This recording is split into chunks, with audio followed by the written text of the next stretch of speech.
Rinig mo guys. Magandang umaga po sa inyong lahat. Basag no? Basa, boses. Ako po si Atty. Nelvin Palito. Nakilala niyo ako noon 13 years ago tungkol sa Pindad Iskan. Yung Napoles, no? Scam. Kami po ang nagpulgar sa bilyon-bilyon na kawan ko. And that was 13 years ago. Akala namin ay magkakaroon Ito yung nakikita yun. ng Pera guys. pagbabago ang ating mga opisyal sa gobyerno. Ngunit makalipas ang 13 taon, yung bilyon-bilyon na ninanakaw noon ay umabot sa trilyones ngayon. Nasadlak tayo sa mas mabigat na problema. Napanood natin lahat ang mga ipinahayag ni dating Master Sergeant Orly Gutesa sa Senado. At nakita natin kung paano trinato ang isang taong nagnanais lamang na ibahagi sa ating sambayanan ang kanyang nalalaman tungkol sa pagnanakaw sa kaban ng bayan. Nakita rin natin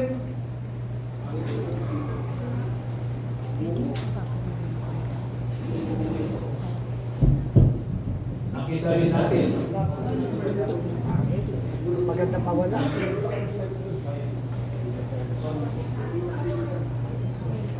nasaksihan din nating lahat ang mga proseso na naganap sa ICI na inatasan na mag-imbestiga tungkol sa corruption sa infrastructure. Ngunit alam nating lahat na imbes na mag-imbestiga ang ICI ay pinagtakpan ang totoong mga salarin sa pagnanakaw. Sa ngayon po ay ang mas mabigat nating problema ay yung crisis sa credibility ng ating mga institusyon. Ang mga institusyon natin ngayon na ipinatayo para pangalagahan, arugain ang mga Pilipino ay hindi na natin mapagkakatiwalaan. Makita naman po ninyo, there is a crisis of integrity in the executive. There is a crisis of integrity in the legislature. And if you have listened recently to the proclamations of Ombudsman Crispin Remulla, he alleges also a crisis in our judiciary. Lahat ng institusyon natin ay mabigat ang problema. Pero alam naman po natin na ang mga institusyon na ito are just abstract ideas. Our democracy is just an abstract idea. Our institutions are just abstract ideas. And these institutions operate through the human mind. And if you will, through the human soul and through the human heart. Ang problema natin ngayon ay yung mga nagpapatakbo sa mga institusyon na ito. Wala po tayong ibang maaasahan ngayon na maglalabas ng katotohanan kundi tayong mga mamamayan din. Hindi natin maaasahan ang nasa gobyerno ngayon na ilabas ang buong katotohanan na walang pinagtatakpan. Ngayon po ay lumabas ang mga dating kasamahan ni Master Sergeant Orly Gutesa sa trabaho bilang security consultant o security personnel ni dating Congressman Zaldi Esco. Nandito po silang lahat at gusto ko pong ipakilala sa inyo ang mga sundalong ito ay wala na sa serbisyo. Ngunit ang nasabi nila sa akin, ito ang marahil na huling labanan na kanilang papasukin at gusto nilang magpakasundalo Yes! sa ating bayan. Wag! Yes!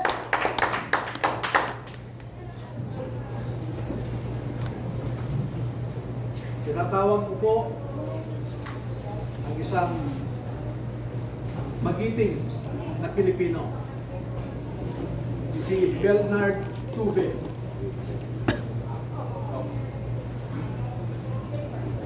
Si Ross,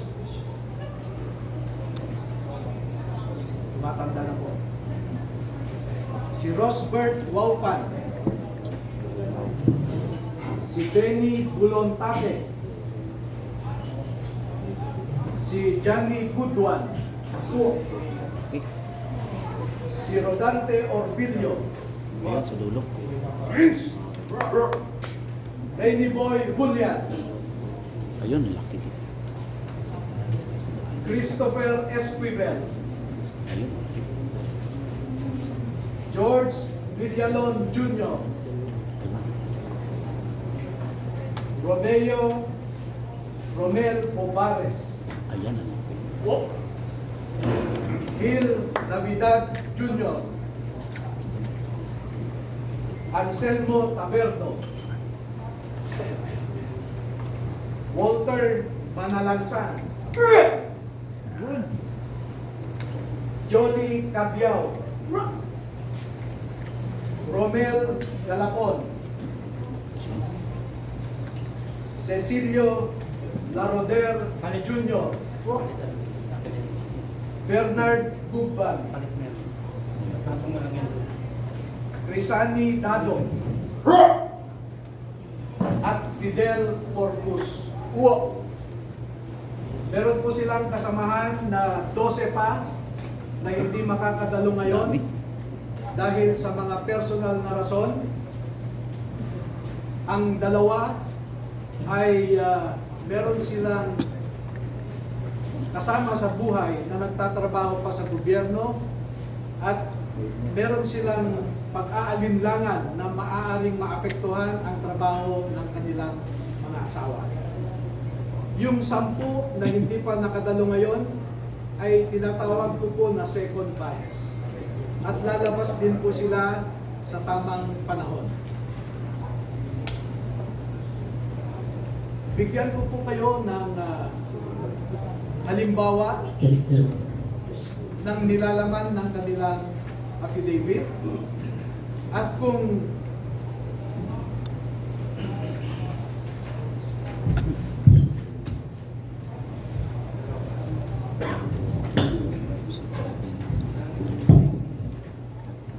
ang proseso po kung paano ninakaw ang pera sa kaban ng bayan 19 sila.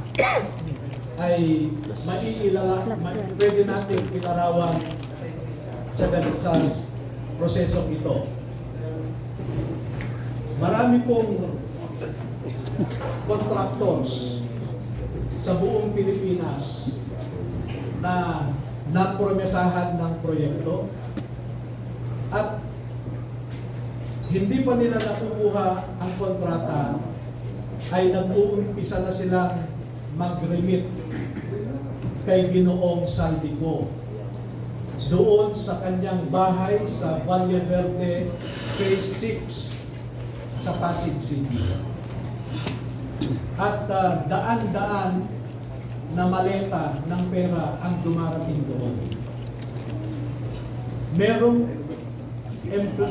Merong employee si Ginoong Saldico na binibilang ang mga pera na dumarating sa Valle Verde 6.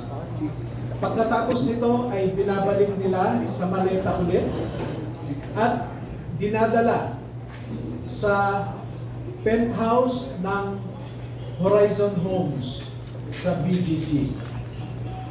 At mula sa Horizon Homes, doon na manggagaling ang ibinibigay sa iba't ibang mga politiko at mga personalidad sa ating lipunan. Ang halimbawa po ng proseso ay nag-uumpisa sa pagbilang nila ng pera. Malita na. Ang susunod po,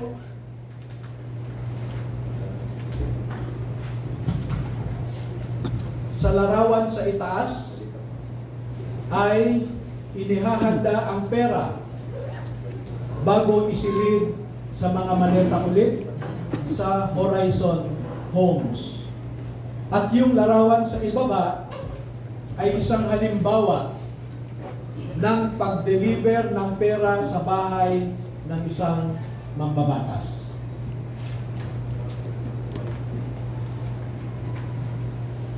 Makikita po ninyo na may nangyari kay Master Sergeant Gutesa. Sa aking na tanggap na impormasyon ay napilitan siyang mag-execute ng isang affidavit na kung saan ay sinasabi niya na hindi siya kasali o wala siyang nalalaman sa mga pagde-deliver ng mga mali-malitang pera. Maririgin malakas to. Pero makikita po ninyo dito na siya mismo ay kasama sa pagde-deliver ng pera. Kaya naaawa po ako ngayon sa sitwasyon ni Master Sergeant Gutesa dahil ginawa siyang sinungaling.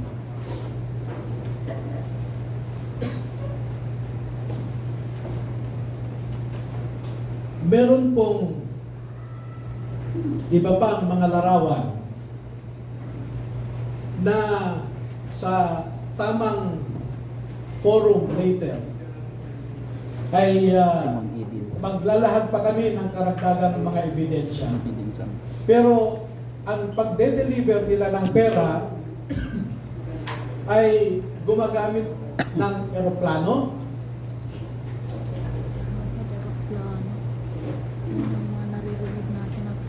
gumagamit din sila ng helicopter, Ay, grabe oh. Lupit.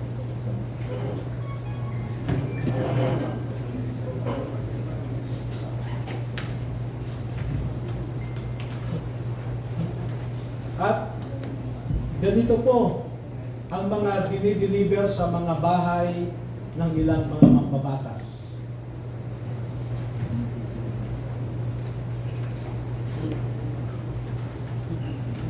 Makikita ninyo sa itaas na larawan ang hilera ng mga maleta na ang laman ay pera.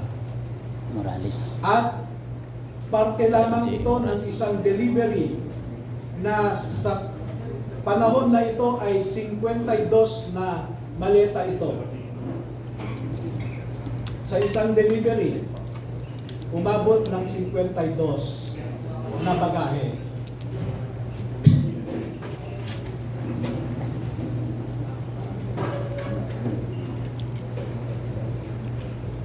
Makikita rin po ninyo na ang ating mga ebidensya ay minsan kinukuhanan ang buong bahay ng mambabatas, buong bahay ng mga ilang nasa media, yung tinatawag nating mga media operators.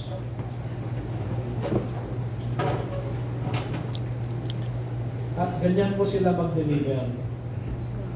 Grabe, ang dami.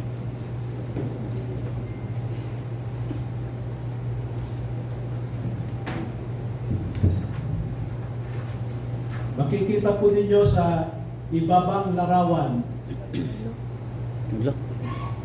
ang mga maleta rin ng pera. At marami pa po iba na katulad nitong mga larawan. At dito sa taas na larawan ay ipinapakita lamang na yung isang malaking maleta ay hindi kayang o halos hirap na buhatin ng 3 katao.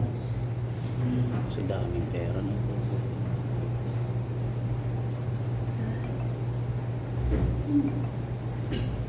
Ngayon po ay Sparak. merong pangalawang aspeto ng affidavit ng ating mga magigiting na Pilipino na nasa harap natin ngayon. Shout out Parak. Meron silang mahalagang napansin, naobserbahan, at alam sa kanilang personal na pananaw dahil nasali sila sa isang importanteng operasyon. Ito po ay patungkol sa nangyaring operasyon ng ICC.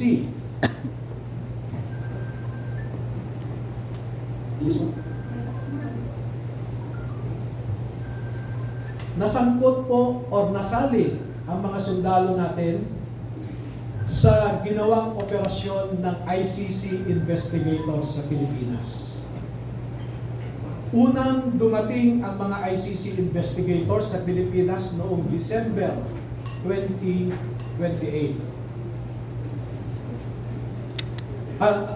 December of 2023.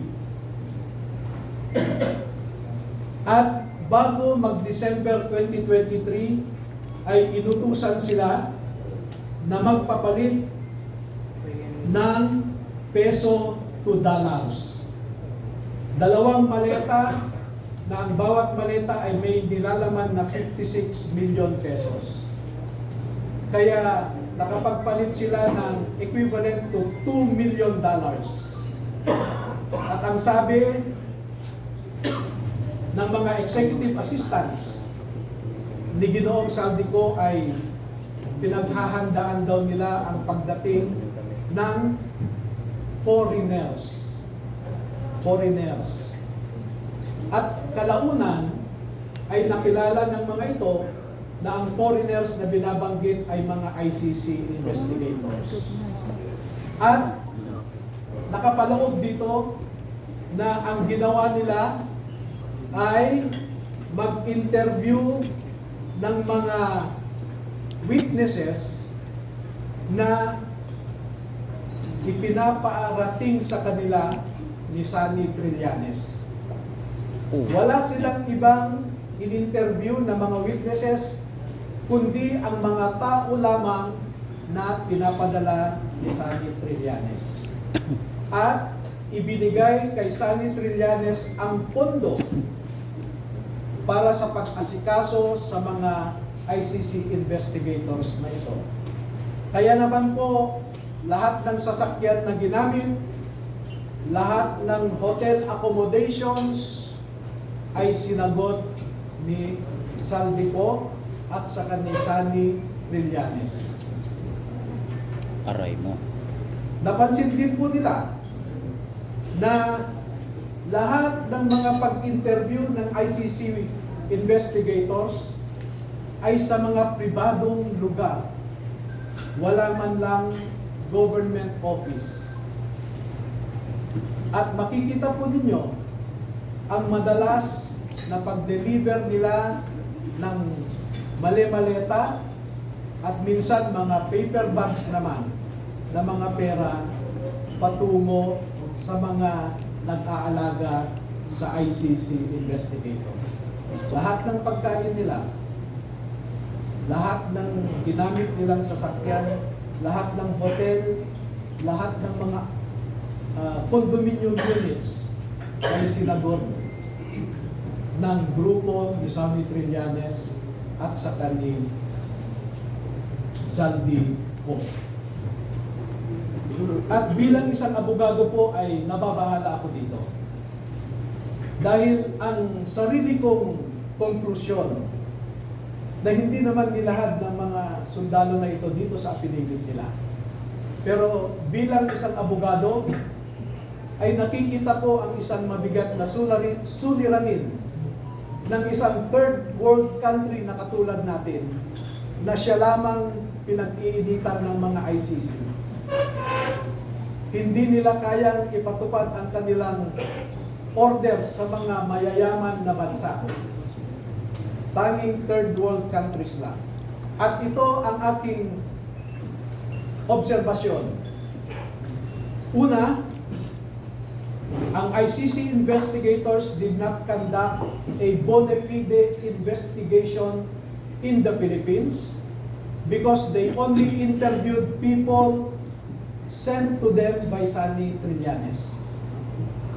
Nakapasok din sila sa Bilibid prisons para kausapin ang tatlong nasentensyahan sa pagpatay kay Kian de los Santos. Meron din silang kinausap na mga di umano ay EJK victims' families sa bahay Kalinga ni Father Flavie Villanueva. Nako. At Father lahat Adik. ng gastos ni Father Flavie Villanueva ay sagot ni Saldico. Number 2, dahil December 2023 lang unang pumunta ang ICC investigators sa Pilipinas, ay hindi nakakaduda that the ICC investigators manufactured the existence of ICC jurisdiction in the Philippines because the residual jurisdiction of ICC ended in March of 2019, or 1 year after the Philippines deposited its articles of withdrawal in the United Nations. Number 4, the ICC investigators themselves committed graft and corruption. Dahil bakit hinayaan nilang lahat ng sasakyan, lahat ng pagkain, lahat ng accommodations nila ay sinagot ng mga tao na kilala naman nila na kalaban ng kanilang iniimbestigahan. At panglima, ang mandato ng ICC ay di umano protektahan ang human rights ng mga tao. Pero bakit hindi sila nagbigay o nirespeto ang human rights ng isang tao na kanilang iniimbestigahan sa pamamagitan sana ng pag-imbestiga ng mga ibang tao na hindi pinapadala ni Sunny Trillanes? So yan po ang buod ng kanilang affidavit. At una ko nang ipaalam sa inyo na bago po kami magbigay ng buong kopya sa inyong lahat, ay pahintulutan muna ninyo kami na isumite ito sa Office of the Ombudsman para makita natin kung umaandar pa ang sistema sa Office of the Ombudsman. Dahil isa ang ngayong ombudsman natin na binanggit dito sa affidavit. Pangalawa, ay magsusumiti rin kami sa ICC mismo para malaman ng ICC ang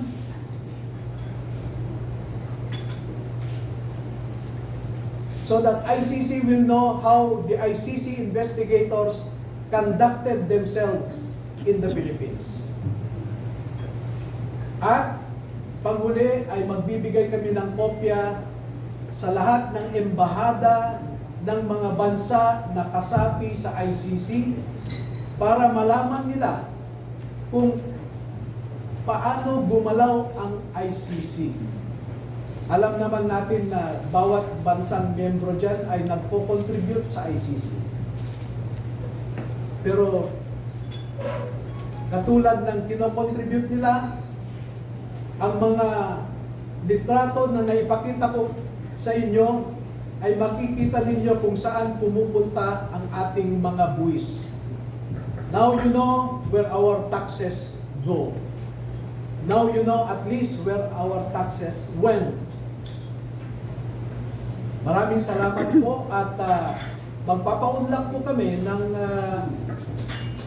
katanungan at kung maaari ay 10 lamang. Kasi alam niyo po, sa ngayon, ay meron lang nakaabang sa labas na handang manakit o manakot sa ating mga sundalo. At sa nakalipas na 2 araw lamang, ay umigting ang paghahanap ng isang grupo sa kanila na pinangungunahan di umano ng isang tinatawag nilang MC. Initial yon, MC. Hindi ko po alam hanggang ngayon, inaalam ko kung sino yung MC na sinasabi nila. Pero meron siyang inutusan na nasa gobyerno pa at mataas ang rangko sa ating kapulisan para ipatupad ang kanilang gustong mangyari na hindi matuloy ang paglabas ng ating mga kasundaluhan sa katotohanan. At panghuli po, meron akong isang pakiusap sa ating armed forces at saka sa Philippine Marine Corps. Ang mga nasa likod po ninyo ay nagserbisyo sa ating bayan at nandito sila hindi dahil sa politika. Hindi po sila nagsasabi ng anumang mga bagay na magdadagdag pa sa init ng kasalukuyang politika na pinagdadaanan ng ating bansa.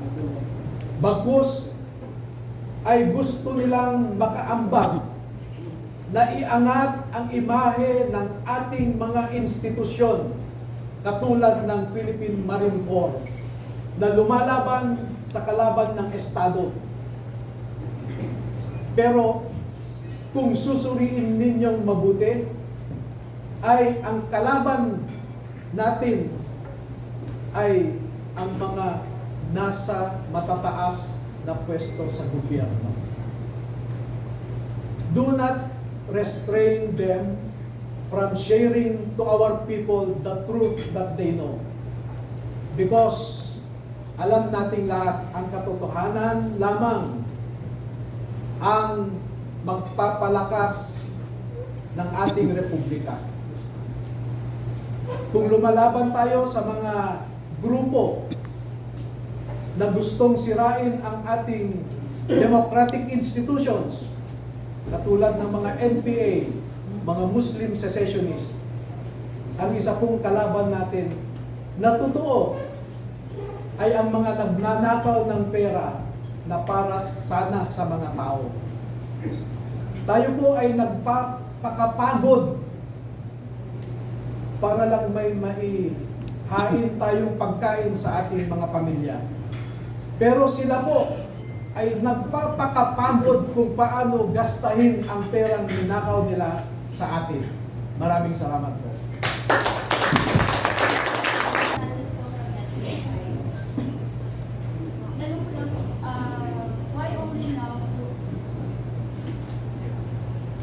Lapit ka lang dito, lapit ka lang. Lapit ka sa harap na lang.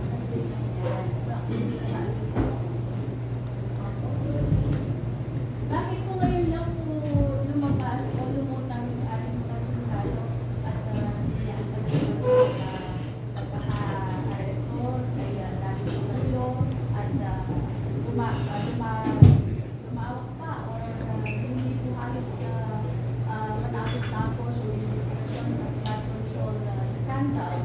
Well, in fact, na sila pala ay may personal knowledge dito sa malawakang pagkakila sa corruption sa gobyerno.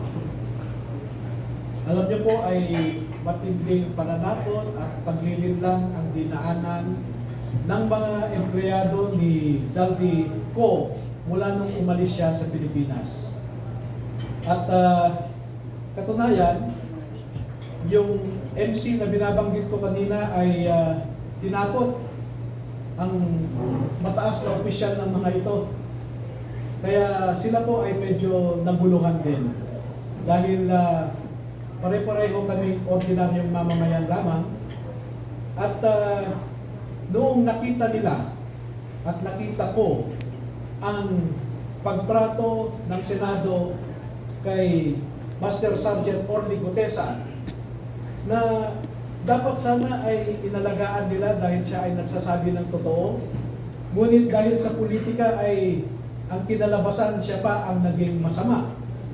At katulad ng sabi ko, makikita po ninyo na yung mga nagnanais na mapagtakpan ng katotohanan ay pinilit nila si Saldico na mag-execute ng isang affidavit na nagsasabing pinilit lang siya ni Senator Marcoleta, pinilit lang daw siya ni dating Secretary Mike Defensor, at isinabi niya doon na hindi daw totoo ang kanyang sinabi na meron siyang kinalaman o partisipasyon sa pag-deliver ng mga mali-maleta ng pera. Pero ipinakita po namin sa inyo ang isang larawan na kung saan nandoon si Master Sergeant Gutesa na kasama sa pag-deliver ng pera. Pero gusto kong iliwanagin din na si Master Sergeant Gutesa ay na-assign sa isang media operator ni Saldico. Pero sinisweldohan siya ni Saldico. At di kalaunan ay dahil kulang ang tao sa pagde-deliver, kinuha si Master Sergeant Gutesa at 2 linggo lamang siyang nasama sa pagde-deliver. Pero alam niyo po ang mga kasundaluhan na nasa harap ninyo? Mula September 2022 hanggang sa kagitnaan ng 2025 ay 3 hanggang 4 na beses kada linggo na nagde-deliver ng pera sa Forbes Park at sa Aguado sa tapat ng Malacanang. Mahigit 100 beses silang nag-deliver at kada delivery ay hindi bumababa sa 20 na maleta. At minsan umaabot nga ito ng 52 na maleta na kinailangan pa nila ang 6 na vans para ma-deliver lamang ang mga maleta na ito. Pwede ko ba sumagot kahit yung isa sa kanila? Sure. Para lang po ikwento yung binabanggit nilang pagdi-deliver linggo-linggo, kahit yung isang nasasabi po natin na magko-corroborate po dun sa iba namang sinabi ng mga nauna nang nagsalita before sa mga hearings, sa mga investigation po. Sino po sa kanila pwede kwento? Alam po natin ng mga Marines, matatabang po yan. Talaga, humarap na rin naman po kayo, lumantad na, baka pwede po mag-share. Ito kayo makamang. Buong pangalan po pakistate lang po, tsaka yung naging personal knowledge sa pag-deliver po ng maleta. Ako po si Rosebert Copan. Nasa ako kay boss since nung na-hired ako sa team niya. Meron kaming group chat na sa team namin kay boss Rizal po. Okay. Doon pinapost lahat ng mga kung saan mag-deliver, kanino, at kung ilang maleta. Yun po. Nakapag-deliver po ba kayo ng maleta sa Malacanang at or sa bahay po ni Pangulong Marcos?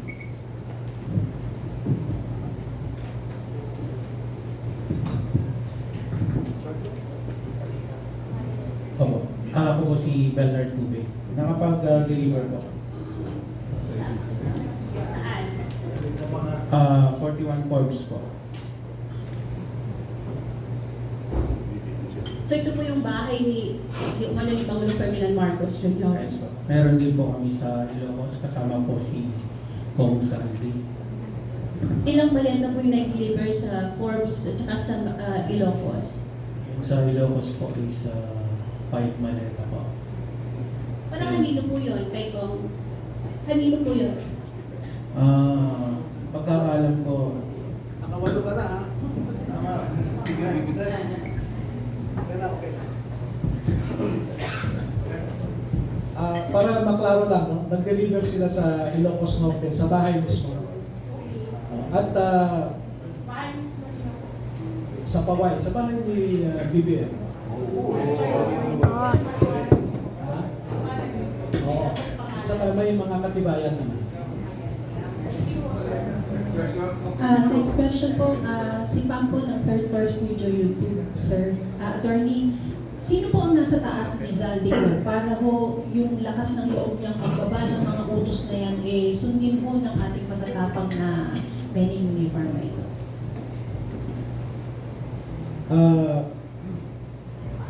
Ako po ay, bago ko sagutin yan, no? Parang, I want to put in context my answer and why that is my answer. I am a lawyer, a litigator for 26 years. I deal with facts. I don't speak without basis. I do my homework.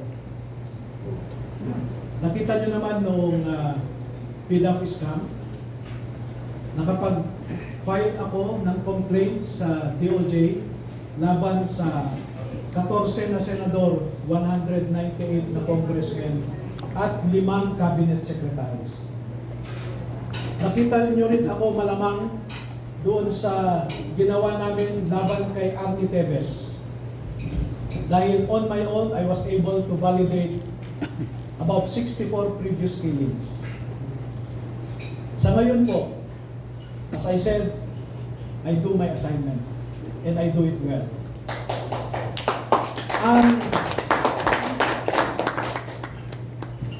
Ang ugat at pinuno ng pagnanakaw sa ating bayan ay walang iba kundi si President Marcos. At hindi gagalaw si Speaker Romualdez o si Zaldico na walang pahintulot kay PBBM. Dahil bakit siya tumanggap ng mali-malitang pera? Hindi ba siya nagtanong saan galing ito o para saan ito? I hold him responsible because being the chief executive, being the head of the executive branch, he is the chief implementer of laws. Siya ang walang ibang mag-implement ng mga batas kundi siya, executive. Pero bakit niya hinayaan ang mga ito? Narinig ninyo marahil ang sinasabi lagi ni Congressman Toby Tiangco na di umano ay kinumpronta ni PBBM si Speaker Martin at sinabi niya, ano ba Martin, Sandy, ilang bahay ba ang gusto nyong bilhin? Ilang steak ba ang gusto nyong kainin? Alam ni BBBM ang pagnanakaw. At alam po ninyo, bata pa lang sila. Takot si Martin Romualdez kay BBM. Pati nga si Jack Enrile, nabalitaan ko, takot kay BBM nung bata pa sila. Sa tingin nyo ba, kikilos si sino man dyan na hindi alam o hindi inutos ni BBM? Pero marami po ako kaming ilalabas na mga datos na gaya ng sabi ko kanina, hayaan nyo muna kaming ilahad lahat ng mga ito at nung iba pa namin mga ebidensya sa ombudsman, no? Because as a lawyer, I want to hold on to that flicker of hope that certain institutions are still functioning. Sorry, ma'am, sorry, sundatin ko lang ng isang follow-up. Attorney, ano pong garantisya na meron tayo na uusad po yung ating pagtungo sa ombudsman? Dahil alam naman po natin, hindi yan uusad. Sana po sa amin ng mga Pilipino ninyo, nakaharap nyo ngayon, ninyo ilahat ang mga dokumento. Alam ko po yung concern natin na ganyan. Pero pagbigyan nyo lamang kami na kumapit sa naiiwan pa nating pag-asa na gumagalaw ang ating institution. Pero alam ko po, walang mangyayari dito, but I do not want to prejudge how Ombudsman Remulla will act on it. I still hope that he will remain true to his oath of office. Pero kung hindi natin makamtan ang hustisya sa remaining 2 years and 3 months of the Marcos administration, at least na-file natin sa Ombudsman, bubuhayin natin yan sa susunod na administrasyon. Kung papayag din yung susunod na administrasyon sa atin. Pero magbibigay po kami sa inyo, huwag kayong mag-alala. Uunahin lang namin ang Office of the Ombudsman at ibang opisina. We will send you a soft copy. No? We'll just get your numbers and we'll send you soft copies. Attorney Lasino, maraming salamat po sa mga Marines na nandito po ngayon sa inyong pagtindig para sa ating bansa. Lastly po, nasan po si Sergeant Gutesa at kumusta po siya? Hindi po namin alam. Marami po kaming nasasagap na balita na pinapunta siya sa ibang bansa. Sir, maraming salamat sa opportunity nito, ma'am. Sa mga kasulo na nagpapadala ng maleta kay PBBM. Do we have timeline po kung kailan po nagsimula yun and kung hanggang kailan or natapos po ba ito? Umpisa hanggang very recent, Anong year po ito? 2022. 2022. Hanggang ngayon po? Hanggang nung nabulgar na itong flood control anomaly, siyempre na-stop na. 2024 at anong year? Around 2025, early 2025. Thank you. Attorney, good morning po from Alternative Media, Rose. Sabi niyo po, Attorney, may kasamahan pa po sila na hindi na second batch. Kailan po sila possible na lumantad, Attorney? Yung second batch kasi ay may mga iba silang nalalaman. No? Ngunit, ang sabi ko sa kanila ay kung pwedeng hindi muna kayo lumabas ngayon. Dahil tingnan natin kung sapat na ang sinasabi ng unang batch para maipakita natin ang katunayan kung sino at magkano kung sino ang mga nagnanakaw at kung magkano ang kanilang ninanakaw. Kasi ang aking komputasyon po lamang base sa sinasabi nila ay umaabot na po ng 805 billion pesos. Ang na-deliver nila umaabot ng 805 billion pesos. Nung Napoles, tens of millions lang o billions, no? Pero ngayon, trilyones. Sir, follow up no? Kung hindi po tayo mapapakinggan sa Ombudsman, ano pong next na hakbang? Sabi ko nga ay ibabahagi rin natin sa ating mga kababayan ang mga impormasyon na ito. At in a democracy, people decides. Kung ano sa tingin ng ating mga kababayan ang dapat gawin, ay siyang masusunod.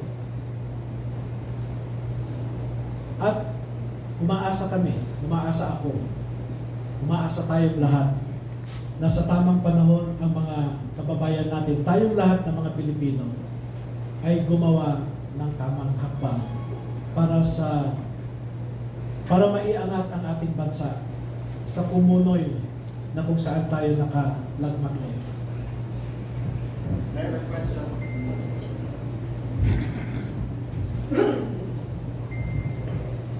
Yeah, Dwayne Dizon from Russia Today, RT International. You mentioned about ICC. I'd like to know if this document po, which will you send to the Ombudsman, kasama ba dyan yung ICC complaint? And can you expound more about your expose about the ICC po? Yes, Thank you. We will prove that the conduct of the ICC investigators in the Philippines is unprecedented because they were dined and wined by people who are publicly known to be opponents of the people hosting them. Second, to prove that what the United States Department said, that ICC is a very corrupt institution, is being proven by this personal knowledge included in their affidavit. Maraming mga bagay-bagay pa na sa ngayon ay hindi namin maibahagi muna sa publiko. Pero sa tamang panahon, tamang forum, ay magbibigay pa kami ng karagdagang ebidensya na hihigit pa dito. Ito, we want to tease. This is a teaser for our government agencies.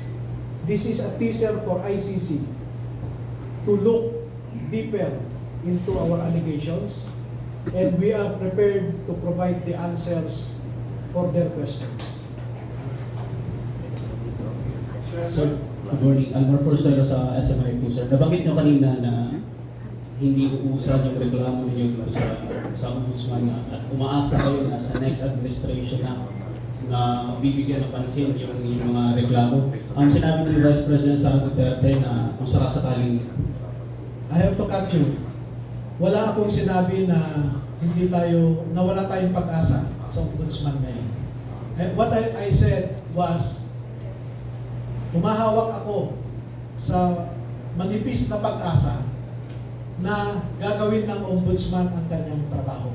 At kung hindi naman, ay umaasa tayo na kung sino man ang susunod na administrasyon ay tingnan itong mga alegasyon na ito. binanggit ni Bibi Sara na sakasakaling manalo yung kanyang katandem, ang magiging mandato ng kanyang Vice President ay hahabulin yung mga mastermind sa pagnanakaw nga sa kabanabaan. Ano masasabi mo dito, sir? Kami po naman, regardless of administration, now or the future administration, we are ready to cooperate. Kaya kami magsusubite sa Ombudsman because the first action that I'm expecting from the Ombudsman is to invite us and ask questions about their affidavit and more. Open kami na makipag-cooperate sa administrasyon ngayon. Dito lang po, may iba lang. Attorney, ano po yung here po, Attorney Ellen Santos from Net25.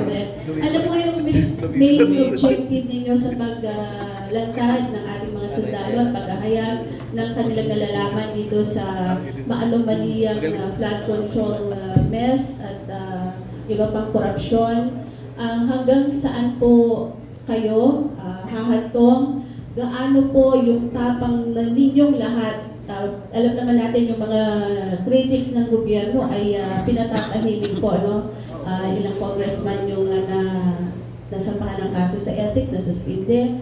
May congressman na pinapalabas ng bansa dahil sa pagsasalita ng katotohanan.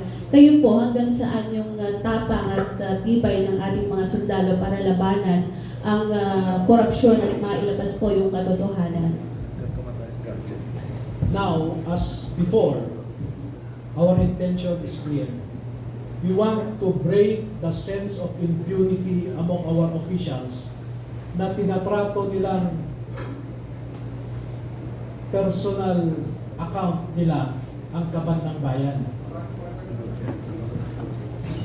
Gusto nating basagin yung impunity na yan. Isipin mo, hindi sila takot. No? Isipin mo yung mag-release ka ng pera para nakawin lang. That's why, in their affidavit, we want also former DBM Secretary Amela Pangandaman to account for her neglect and for accepting something in return for his oversight, for her oversight. Nandito, si Secretary Pangandaman. Attorney, balikan ko lang po, pasensya na, balikan ko lang po, no, review lang natin. Ang nasa taas po ay si Bongbong Marcos. Ang nasa ilalim po niya ay isang Martin Romualdez at isang Zaldico. Sino po ang pinaka-leader or super admin na tinatawag? Yung chat po ng ating mga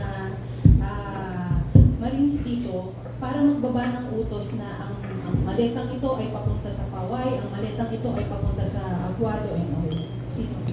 Yung chat group na sinasabi kanina ay minsan kasi dalawa lang ang kasama sa pag-deliver. At sasabihin, deliver kami ng ganito sa ganyan, no? So, yung ibang miyembro ng chat group, wala silang personal knowledge. Dahil dalawa o tatlo lang ang nakasama. Katulad ni Master Sergeant Tube, for example, siya at saka si Saldico lang ang nag-deliver. No? So, sineshare niya sa chat group nila. So, yun yung context ng chat group. Yung leaders ay yung administrator ng chat group. Kasama dyan, yung meron kasing 5 na trusted executive assistants ni Saldico. At kung nagde-deliver sila o di kaya nagpipick up ng pera, ay kasama sila. At ang mga ito ang inuutusan lang na magbuhat, no? Magbaba, mag-akyat, etc. Katulad halimbawa, merong isang government official, taga Bucor. Siya ang nag-deliver ng pera kay Saldico. Halimbawa, isang congressman na contractor, siya ang nag-deliver kay Saldico. So sila, inaabangan yung delivery, then ina-account yung pera sa Valle Verde, dinadala sa Horizon. Yung sa Bucor naman, 8 maleta ko yun. 8 maleta ang dineliver kay Saldico. Hindi ko alam kung saan nanggaling yung binigay ng taga Bucor na yan. Sir, sorry. So all those times po na bit-bit or binubuhat or ginugulong ninyo yung mga maletang yan, alam po ba nila na pera na po talaga ang laman? Alam niyo po na pera ang laman?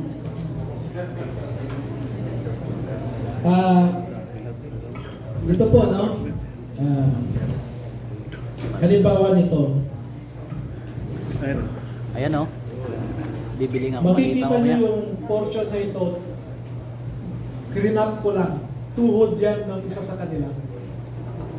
Tuhod niya. Nakuhanan nung nag-picture, no? So, alam nila na pera. Magandang umaga sa lahat. Maraming salamat po sa inyo. Advance salute sa mga ex-military natin na lumabas ngayon para panindigan ang kanilang mga nalalaman. Ang tanong ko lamang po, just in case po ba na sila itatawag sa isang Senate hearing or what, sila po ba ay nakahanda na dumalo dito?